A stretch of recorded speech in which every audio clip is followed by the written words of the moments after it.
ఇది ప్రభువైన యేసుక్రీస్తు ఘనమైన నామంలో ఈ ఉదయకాలపు శుభములు తెలియచేస్తున్నాం. అందరికీ ప్రైజ్ లార్డ్.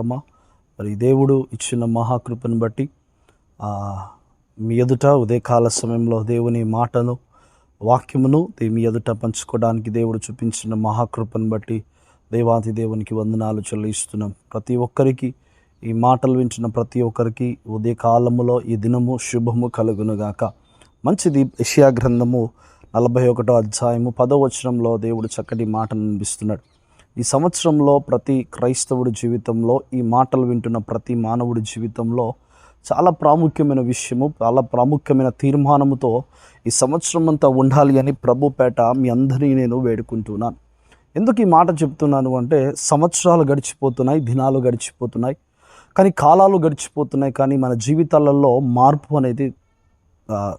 మార్పు అనేది కలగలేని స్థితిలో మనం ఉంటున్నాం. మన జీవితాలు సంతోషకరముగా, ఆనందకరముగా, దీవెనకరంగా, ఆశీర్వాదకరంగా మారలేని పరిస్థితుల్లో చాలా కుటుంబాలు ఉండిపోతున్నాయి. ఎందుకు ఇటువంటి పరిస్థితి జరుగుతుంది అంటే, దేవుడు యెషయా ప్రవక్త ద్వారా ఒక చక్కటి మాటను జ్ఞాపకం చేస్తున్నాడు. ఏంటంటే, నీవు నా దాసుడవనియు నేను నిన్ను ఉపేక్షింపక ఏర్పరచుకొని ఉంటిని. నేను నీతో చెప్పియున్నాను, నీకు తోడై ఉన్నాను. భయపడకమో, నేను నీ దేవుడై ఉన్నాను. దిగులు పడకమో, నేను నిన్ను బలపరుతును. నీకు సహాయము చేయువాడను నేనే. నీతియు నా దక్షిణ హస్తముతో నిన్ను ఆదుకొనును. ఆమేన్. హల్లెలూయా.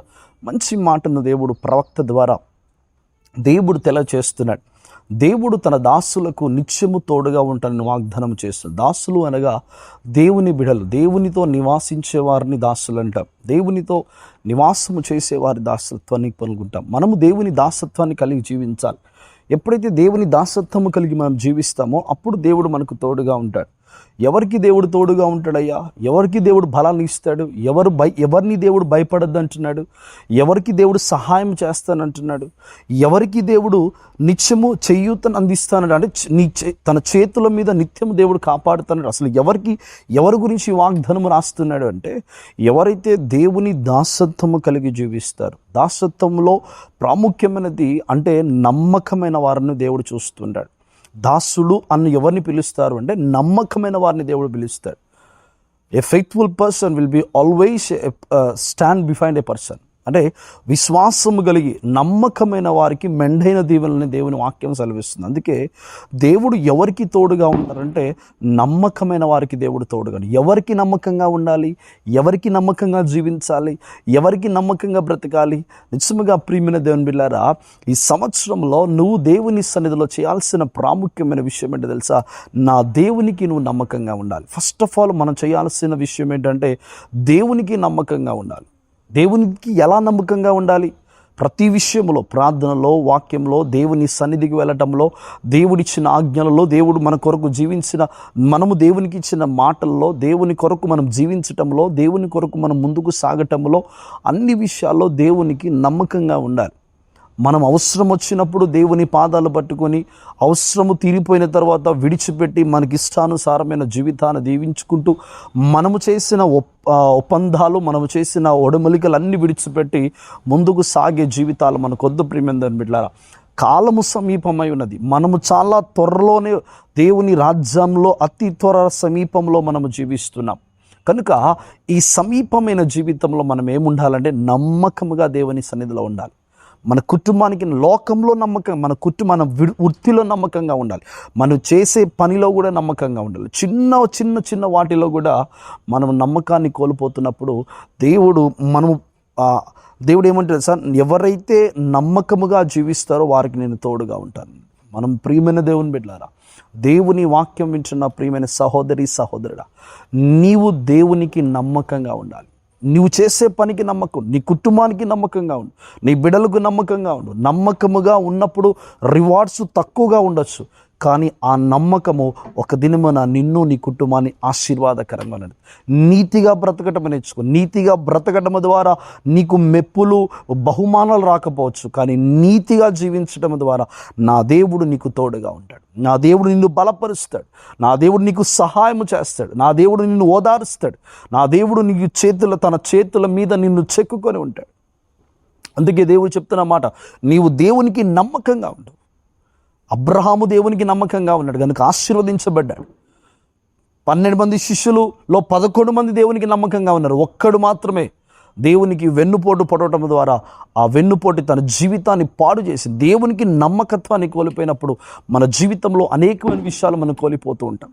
అనేకమైన విషయాలు సంసోను జీవితంలో చూసుకున్నట్లయితే దేవునికి నమ్మకంగా ఉన్నంతసేపు విజయము విజయము విజయము విజయము, సంతోషము సంతోషము సంతోషం. ఎప్పుడైతే నమ్మకాన్ని తన బలమును ఆసరగా తీసుకొని తన సొంత నిర్ణయము తీసుకున్నాడో ఆ సొంత నిర్ణయం ఏం చేసిందో తెలుసా? తన జీవితాన్ని పాడు చేసింది. నా ప్రియమైన దేవుని బిడ్డలారా, మనమందరము కూడా మనం ఆలోచన ఏది తోచితే ఆ ఆలోచనలో వెళ్ళిపోతూ ఉంటాం. మనకి ఏది నచ్చితే ఆ ఆలోచనలో బ్రతుకుతూ ఉంటాం. మనకి మనసుకి మైండ్కి ఏది వస్తే అదే మనము నిజమైనది అనుగాను గుడ్డిగా మనం వెళ్ళిపోతూ ఉంటాం. నా దేవుడు పిలుపుకు నమ్మకంగా ఉండు. నా దేవుడు ఏర్పరచుకున్న దానికి నమ్మకంగా ఉండు. నువ్వు దేవునికి నమ్మకంగా ఉంటే ఆటోమేటిక్గా నీకు అన్నీ దేవుడు సమకూరుస్తాడు. ఈ సంవత్సరంలో నీవు నేర్చుకోవాల్సిన విషయం ఏంటో తెలుసా?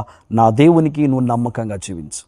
ఎప్పుడైతే మనము నమ్మకంగా నువ్వు కుటుంబంలో నీ కుటుంబం కనీసం నీ భార్య భర్త పిల్లలు నమ్మకంగా కుటుంబం ఉంటే ఆ కుటుంబం ఎప్పుడు సంతోషంగా ఉంటుంది. కనుక ఈ చక్కటి ఉదయకాల సమయంలో దేవుని మాటలు వింటూ నా ప్రియమైన దేవుని బిడ్డలారా, నా దేవునికి నువ్వు నమ్మకంగా ఉండు. నా దేవునికి నమ్మకంగా ఉంటే నా దేవుడు చెప్తున్నాడు, నేను నీకు తోడుగా ఉంటాను, నేను నీకు నీడగా ఉంటాను, భయపడకము, నిత్యము నేను నిన్ను కాపాడుతా. నువ్వు ఆపదల్లో ఉన్నప్పుడు నేను సహాయం చేస్తా, కష్టంలో ఉన్నప్పుడు నీ కన్నీరు తుడుస్తా, నీవు భయపడుతున్నప్పుడు అలజడి జరుగుతున్నప్పుడు నీకు నేను ధైర్యం ఇస్తాను, నీవు పడిపోకుండా తన అరచేతిలో నుంచి నిన్ను చెక్కుకొని ఉంటాను అన్నాడు. కనుక ఈ చక్కటి ఉదయకాల సమయంలో దేవుని మాటలు వింటున్న ప్రియమైన దేవుని బిడ్డలారా, మనం అందరము నమ్మకంగా దేవునికి జీవిద్దాం. అటువంటి కృపలో మనం బ్రతుకుతాం. దేవునికి ముందుగా దేవునికి నమ్మకంగా ఉండు, నీ కుటుంబానికి నమ్మకంగా ఉండు, నీ పనికి నమ్మకంగా ఉండు, నువ్వు దేవుని నీకు ఇచ్చిన ప్రణాళిక నీ పిలుపుకి నమ్మకంగా ఉండు. అటువంటి కృపలో నీవు నీ కుటుంబము ఉండాలని ప్రభు పేట వేడుకుంటూ అందరము తలలు వంచుకొని ప్రార్థన చేసుకుందాం. పరిశుద్ధుడా, ప్రేమగల తండ్రికి వందనాలు చెల్లిస్తున్నాను. కృపగలిగిన మా యేసయ్య, ఈ ఉదయకాల సమయంలో ప్రభా ఈ బిడ్డలందరినీ మీరు దీవించండి, ఆశీర్వదించండి, నీ కృపచేత నింపి సహాయం దయచేసి తోడుగా ఉండండి ప్రభా. వారికి ఈ దినమంతా ప్రభా సంతోషముగా సమాధానముగా నీకు నమ్మకమైన బిడ్డలుగా ప్రభా అయ్యా తన్ని మేమందరము జీవించగలిగే కృప దయచేసి అయ్యా తన్ని ఎవరైతే మాటలు వింటున్నారో వారికి జీవమును ధైర్యమును కృపను అనుగ్రహించి మీరే తోడుగా ఉండమని యేసు నామములో అడిగి వేడుకుంటున్నాము తండ్రి. ఆమేన్. మంచిదమ్మా. దేవుడు మిమ్మల్ని అందరినీ దీవించి ఆశీర్వదించును గాక. ఆమేన్.